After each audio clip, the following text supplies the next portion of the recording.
መክበር ከፈለክ እግዚአብሔርን ፍራ። ለክብርህ ጠበቃ አታቁም፣ አትከላከል። ዝም ብለህ እግዚአብሔርን ፍራ። እግዚአብሔር ራሱ ያከብርሃል፣ ከፍ ያደርግሃል። ሰዎች ጉድጓድ ቆፍረው ተራራውን ይናዱብህ፣ እግዚአብሔር ተራራው ጫፍ ላይ አቁሞ ከፍ ብለህ እንድትታይ ያደርጋል። እግዚአብሔር ይሄን ያደርጋል። የልብ ደስታ እግዚአብሔር መፍራት። ከዚያስ ምን አለ ሲራክ? ለፈራሄ እግዚአብሔር እይመጽኦ እኩይ። እግዚአብሔርን የሚፈራ ሰው በዘመኑ መከራ አይመጣበትም። መጽሐፈ ሲራክ ምዕራፍ 36 ቁጥር 1 ላይ እግዚአብሔርን የሚፈራ ሰው ክፉ ዘመኖችን ያመልጣል። ወይ ከክፉ ነገር አይገባም፣ እግዚአብሔር እንዳይገባ ይጠብቀዋል።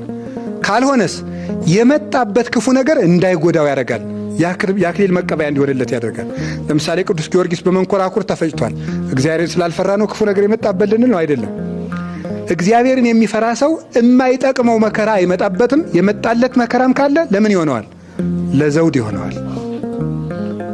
እግዚአብሔርን መፍራት ከመከራ ያድናል። ሰውን መፍራት ግን አያድንም። ሰዎችን ስለደረደርናቸው አያድንም።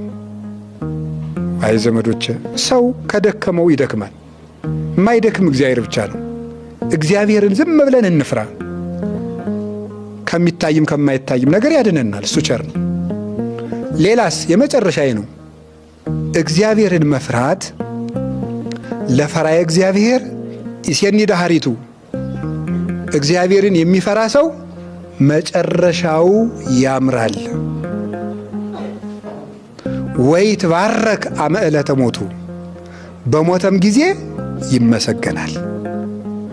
እግዚአብሔርን የሚፈራ ሰው መጨረሻው ያምራል፣ በሞተም ጊዜ ይመሰገናል።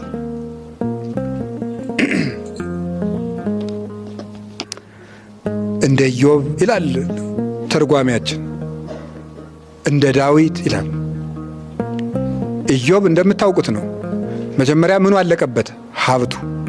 ቀጥሎ ምን አለቀበት? ልጆቹ። ቀጥሎ ምኑን አጣ? አካሉን በቁስል አጣ። ግን ሀብቱም አልቆ ልጆቹም አልቀው ሰውነቱም ቆስሎ ማንን ይፈራ ነበር? እግዚአብሔርን ይፈራው ነበር። እግዚአብሔርን ሲፈራው ምን አደረገለት? መጨረሻ ላይ ሀብቱን ስንት ሰጠው? እጥፍ። ልጆቹንስ እጥፍ፣ ዕድሜውንም ጨመረለት። መጽሐፈ ኢዮብ ምዕራፍ 42 ላይ ተመልከቱ። እጥፍ ሰጠው እግዚአብሔር። እግዚአብሔርን መፍራት የፈራ ሰው መጨረሻው ያምራል። አሁን የምናየው ነገር ላይኖር ይችላል፣ እንዲያውም ጉዳት ሊሆን ይችላል።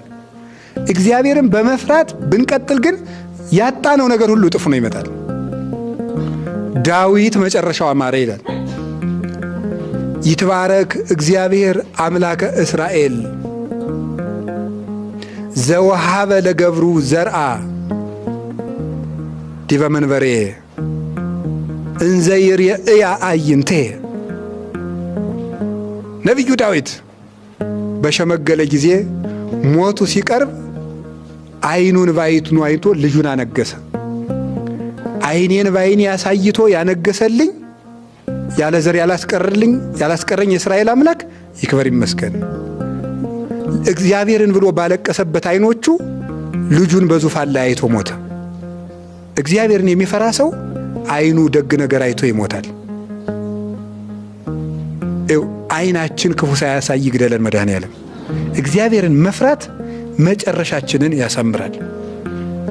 እግዚአብሔርን አለመፍራት ለጊዜው ሊያስጨበጭብልን ይችላል፣ ሊያስወድሰን ይችላል፣ ወዳጅ ልናበዛበት እንችላለን፣ ሙቆን ደምቆን ልንኖርበት እንችላለን፣ ከፍ ባሉ ሰዎች ዘንድ ወዳጅነት ልናተርፍ እንችላለን። እግዚአብሔርን ሸውደን ያገኘነው ነገር ግን አንኮታክቶ ገደል ይጥላል። እርግጠኛ ሆኜንም ነግራችሁ እግዚአብሔር አይታለልም፣ ሰው አይደለም። እግዚአብሔርን መፍራት በጨካኝ ንጉሥ ፊት በክብርና በሞገስ ያቆማል። በጨካኝ ንጉሥ ፊት እንኳን ቢሆን፣ በአውሬ ፊት እንኳን ቢሆን ሞገስ ይሰጣል።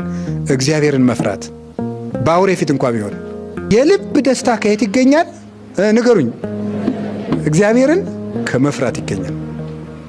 እግዚአብሔርን የሚፈራ ሰው በነደደ እሳት ውስጥ እንኳን በደስታ ይስቃል። እግዚአብሔርን የማይፈራ ሰው ደግሞ ተድላ ደስታ የበዛበት ድግስ ተደግሶለትም ሐዘንተኛ ነው። እግዚአብሔርን መፍራት የልብ ደስታ ነው፣ ዘመንንም ያረዝማል ይላል።